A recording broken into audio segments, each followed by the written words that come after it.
Star Wars Eruption by John Ostrander. Hawk Ryo drifted in and out the shadows, a shadow himself. The moon world Zerust was located far from the sun, and most of the available light was reflected off the gas giant, Abri, around which the moon orbited.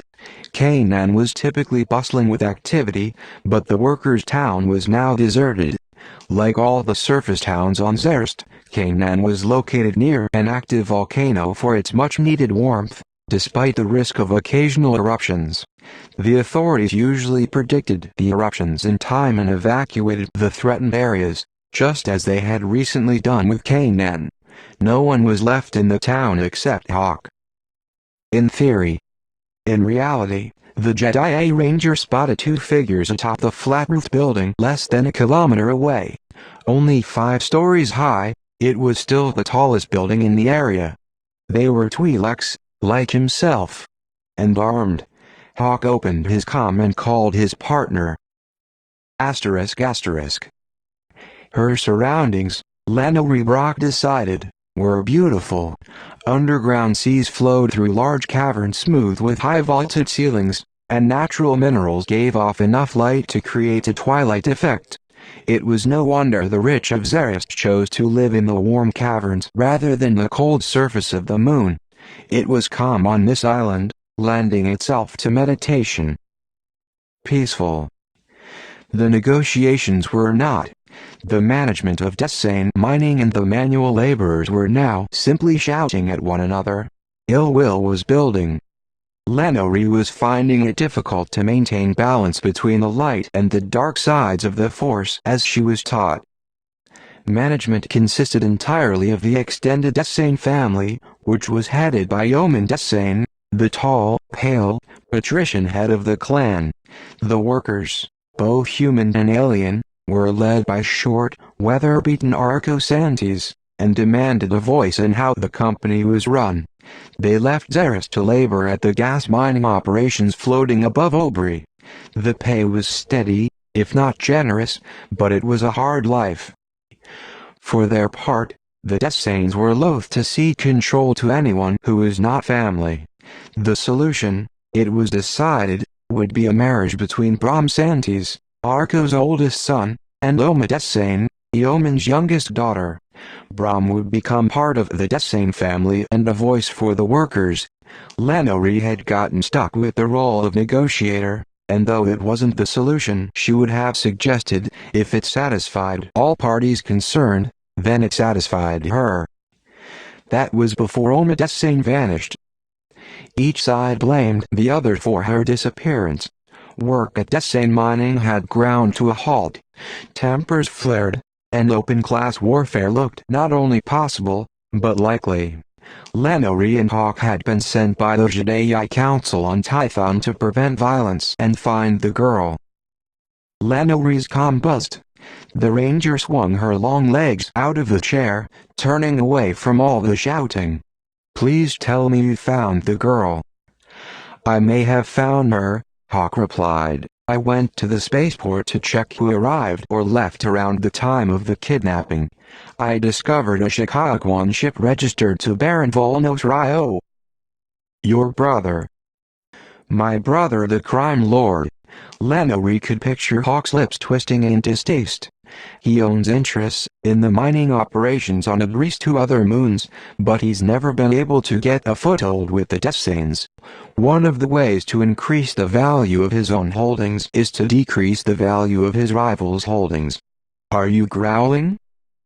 "Maybe. Will Oma still be alive?" "Her body hasn't been found, so it's likely. If they intend to kill her, it'll be when the 2 sides are at each other's throats. Which will be soon. You have to keep them from reaching the boiling point. I think I've spotted where Oma is being held, but you can't say anything until I know for sure. I'll let you know what I find. Keep the workers and management from killing each other." "Right. You get the easy job." "The Force be with you." Lanori turned back to the round wooden table and narrowed her gray eyes. Both sides were already at the breaking point. Violence was ready to erupt. But Lanori had a theory. Sometimes the best way to cut off violence was to use it first. Her right hand dropped to the slug thrower at her hip. She didn't often carry one, didn't need it most times, but something told her to wear one today. If there's one thing Lanori learned through her experience, it was to listen to her instincts. With one fluid move, she aimed the slug thrower straight up over her head, and fired 3 bursts into the ceiling. The arguing stopped dead and all eyes went to the auburn-haired ranger. Jedi were mysterious beings to most of the sentients of the settled worlds. They went where they willed and intervened where they chose or, they claimed, as the Force directed. They had strange powers and were both respected and feared. Right now, Lanori was feared. Good. That meant she had their attention. The slug thrower still in her hand, the Jedi Ranger sat back in her chair, placing the weapon on the table before her, the barrel pointed at the now silent delegation. She spoke quietly. The last time I was a negotiator was on Skagora. Before I was done, forests were ablaze and one of the parties was dead. She leaned forward. I was hoping these negotiations would go smoother.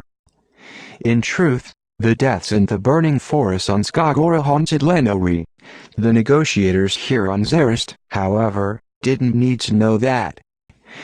Perhaps we should begin again, she suggested in a low murmur. They did, quietly, and with nervous glances in her direction. Asterisk. Certain he hadn't been seen by anyone, Hawk reached the side of the 5-story building and glanced upwards. One guard was directly above him and the other would be across the roof. It was vital that he silence both before they could give alarm, assuming the girl was alive. The ranger brought his sword out of its sheath without a whisper, holding it in his right hand as he let the balance within him slip into the dark side. Hawk knew the dark side well. He dwelled too deeply in it once and it got him sent to Bogan, a moon of Tython where those who drifted too far to the dark side were sent by the Jedi Council for solitary reflection and meditation until they returned to the balance. Right now he needed to use aggression, however, which meant channeling the dark side. He eased into it with a comfortable familiarity while he crouched and then leaped straight upward, letting the force carry him. Hawk cleared the edge of the roof, right in front of the very surprised Twi'lek guard, and without hesitation slashed his sword across the guard's neck. He died silently. The other guard sensed something amiss and started to turn. Hawk gestured with the force and pulled him across the roof. The guard gasped for a moment before being impaled on the ranger's sword. Their eyes met and Hawk recognized him. Dion Arlaha, one of his brother's personal guards. Arle's eyes registered recognition as well, and then life faded from them. Hawk felt his death in the force and part of him, the part that fed on the dark side, felt a deep satisfaction. The ranger let the body slide off his sword and took a deep breath, centering himself again in the balance. It was tempting for Hawk to just stay in the dark side as had once before. It was seductive but dangerous. Hawk found a stairway in the middle of the roof leading down into the building and descended cautiously. 2 floors down were 2 large rooms on either side of the stairwell, the doors left wide open in the haste of the evacuation. At first blush, they appeared to have been used as dormitories for workers that were unmarried. Cots were overthrown and debris littered the floor. Hugging the stairway wall, Hawk glanced through the doorway and found Boma. The girl was bound and gagged on a cot next to the wall opposite the door.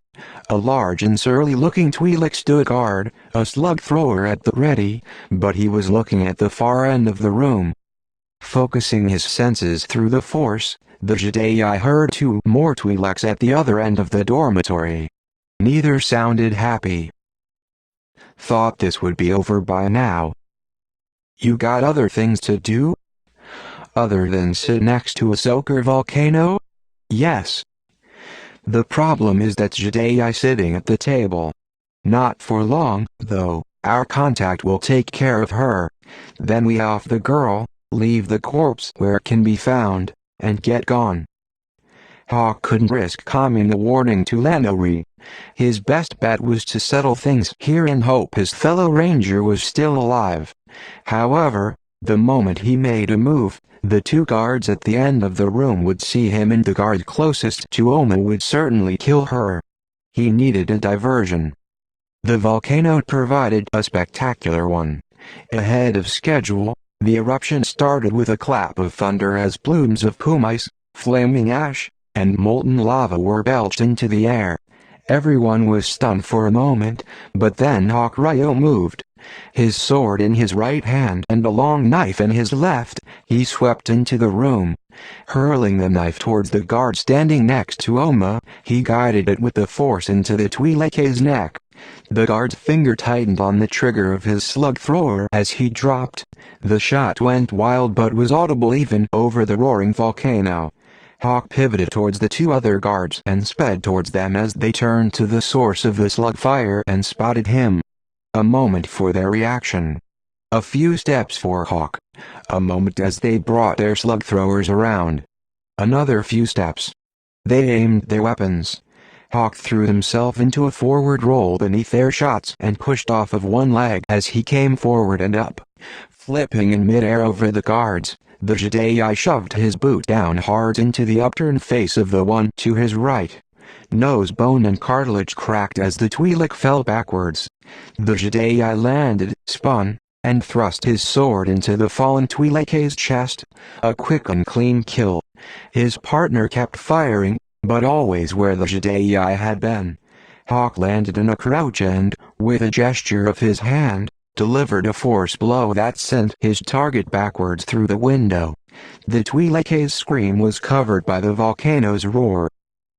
Hawk preferred not to kill when he had the option, but there was no time and no other choice. Still, the dark part in him exulted and he struggled to bring himself back to the balance. Hawk squatted next to Oma. "I'm Jedi Ranger Hawk Ryo and I've been sent here to rescue you." Tried to be calm. Picking the teen up, Hawk threw her over one shoulder and raced back up to the roof. Superheated volcanic debris rained down on the town, the wooden buildings starting to catch fire. Hawk again tried to warn Lanori, but the ash jammed the comm signal. It was hard to see through the ash and the ranger tightened his grip on Oma. Calling on the force once more, he leaped to the next nearest roof, ran across, and then jumped to the next roof after that. He could barely breathe and was jumping blind, but he hoped he could trust in the force that he was taking them out of danger. And that Lanori was not dead. ****. Ranger Brock eased back into her chair. The discussions were still going nowhere, but at least everyone was civil. A servant brought her a goblet of wine, a vitamin red, something she had developed a taste for on Skagora. Lanori raised the goblet to her lips, and paused. She knew the bouquet of the wine and something bitter underlay the aroma. Lanori turned her head to glance at the servant who had given it to her. A nervous little man, as old as Yeoman Desane. Fear came off him like a wave, a bitter aroma of its own. The servant turned to run. Lanori caught him with the force, lifted him up, and dropped him onto a round table. Thrusting the goblet in his face, Lanori whispered, "I think this vintage is off. Please. Taste it." The man's eyes went wide as he babbled incoherently.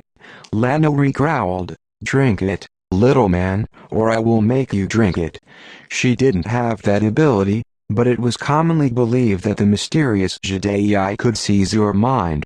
That fear, that superstition, sometimes served the Jedi almost as well as the Force did. The servant certainly believed the stories. "No. It's poisoned," he blurted.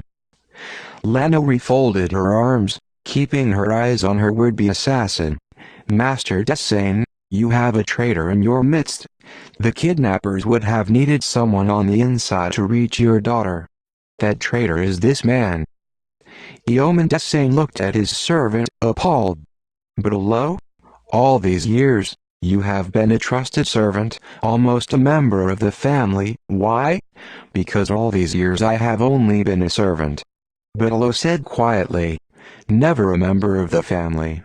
I wanted to have something of my own before I died, a chance to leave this wretched rock.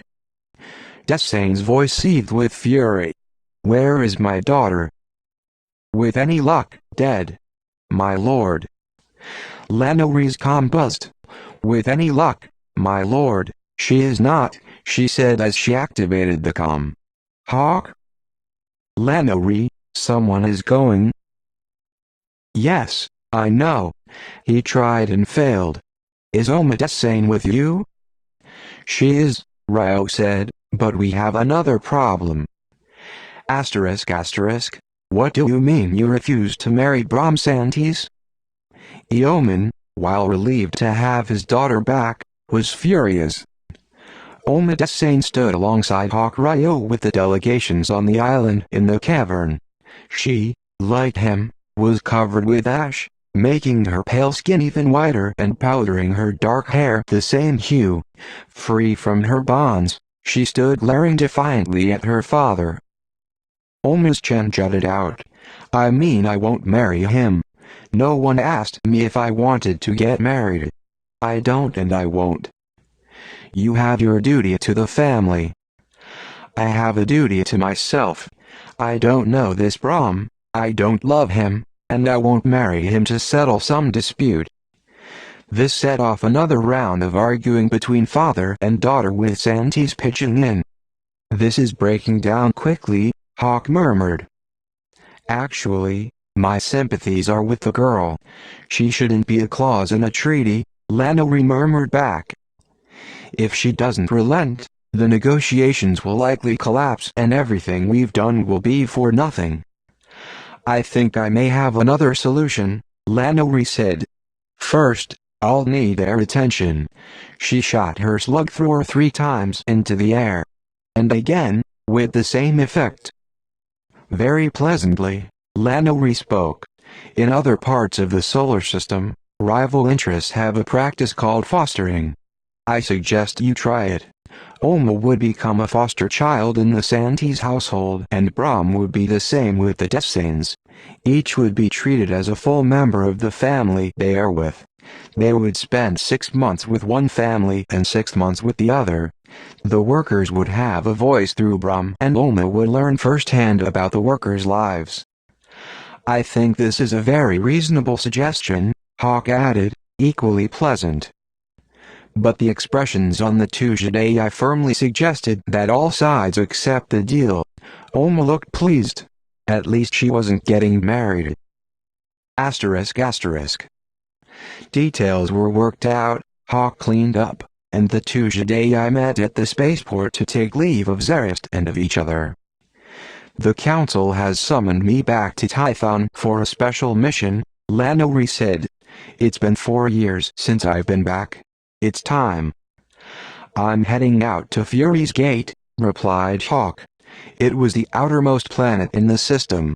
Gray generation ships left from the small world, seeking a path through the maze that was the core and looking for ways back to the rest of the galaxy. The settled worlds jointly maintained a station there. I like to look out into the stars and meditate, he said. A small shadow passed over Lanori's face. My brother used to look out at the stars and wonder if there was a way back to the rest of the galaxy.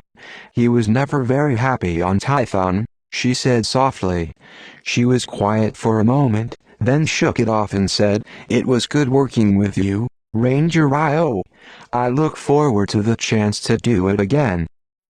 Hawk nodded. I do, too, Ranger Brock. The Force be with you. Lanori smiled. And you, she replied. The Jedi then crossed to their waiting ships and took off into the star-flecked skies.